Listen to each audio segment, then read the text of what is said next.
And welcome back to Capital Tonight. Several communities around New York are hoping to get a tourism boost from the 200th anniversary of the War of 1812. However, they will not be getting much help from the state of New York. I'll explain. Governor Cuomo vetoed legislation to create an 1812 anniversary commission, saying this would actually cost too much. This is actually the third time that the bill has been vetoed, and sponsors say that New York is now far behind the efforts of other states and another country, actually, that saw significant battles. My next guest was the assembly sponsor of the bill. Assemblywoman Addie Russell is joining me in the studio to discuss this ongoing fight for a commission. Welcome. Thank you. This is, it feels like a feel-good thing that everybody should get behind. The real issue, according to Governor Cuomo, is the cost. You say the cost is de minimis. Zero, actually. He says it's $350,000. That's a serious communication breakdown right there. What happened? Well, what I have been told is that budget has determined that because there is a clause in the bill that says if the commission asks a state agency for information, that the state agency has to comply with that request.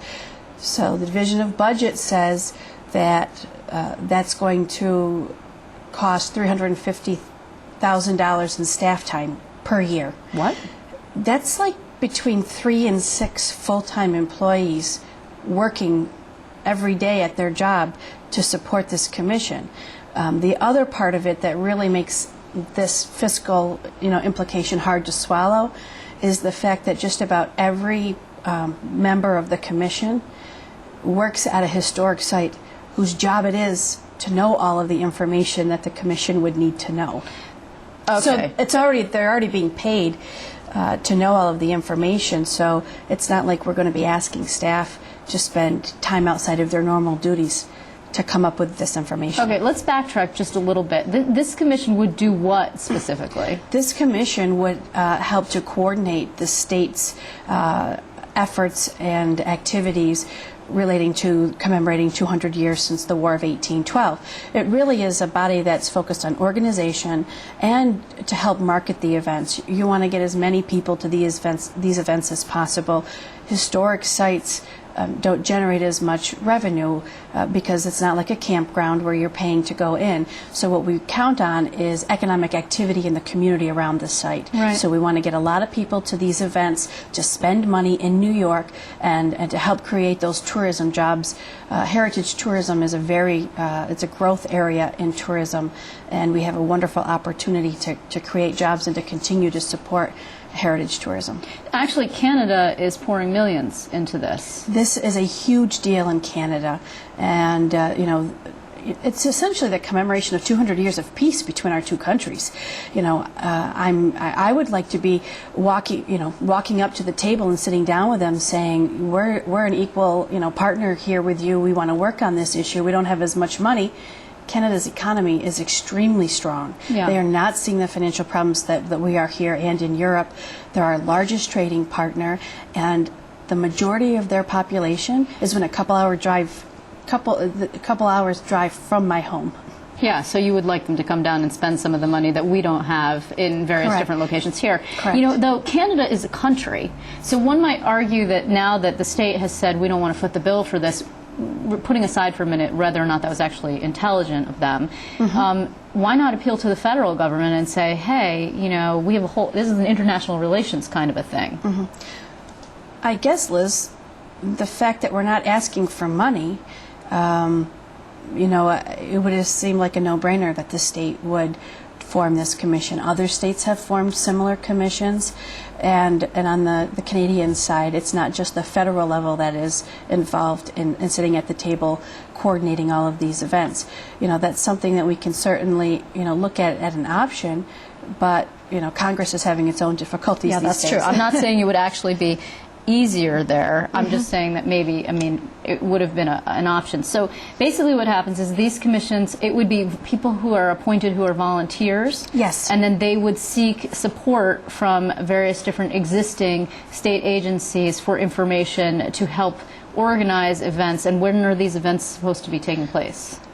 Well, in 2012, which is Right. just a couple of months away, Right. and in 2013. Okay. We expect Sackett's Harbor will have another Grand Tactical in 2013.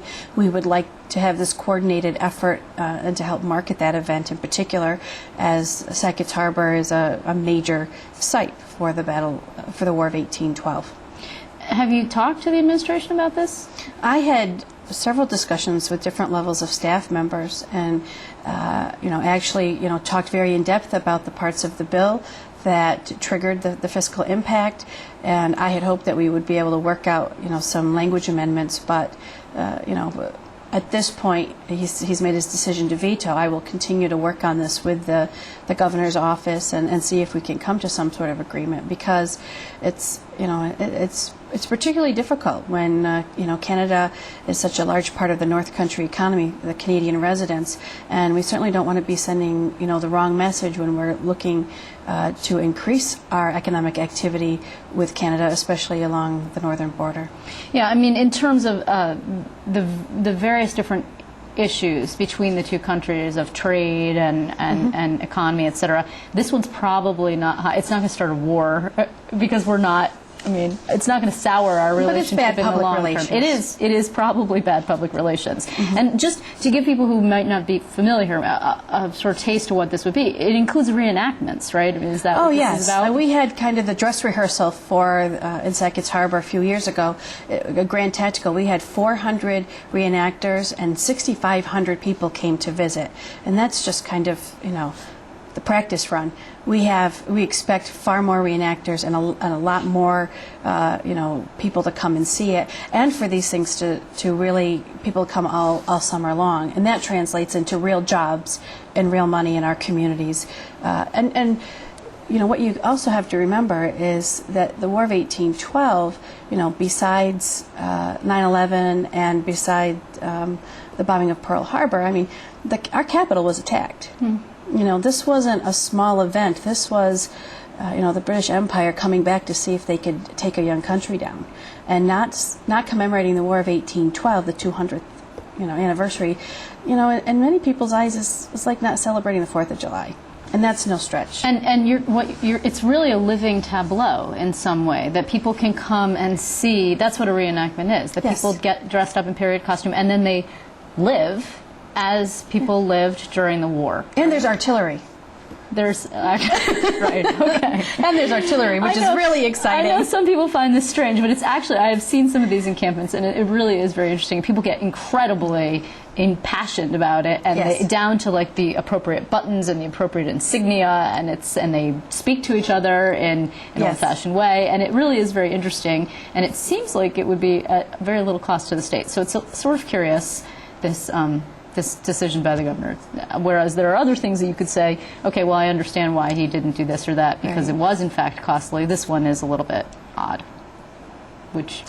I tend to agree. Yeah. It's not Okay. even real cash. It's staffed. It's money attributable to staff time, and the fact of the matter is the state pays staff right now to deal with these issues specifically, and so I think it's a duplicative cost that is being attributed to this commission. Well, Assemblywoman, we will follow it because it's actually kind of curious and also sort of interesting in a unique way. Just so you know, we will be reenacting the battles of the War of 1812. In case anyone was worried, are you going to be... We will carry on. Are you going to be? Oh, no. I will be a spectator. Okay, you heard it here first. Addie Russell will not be No. reenacting the War of 1812. Assemblywoman, thank you very much. You're welcome.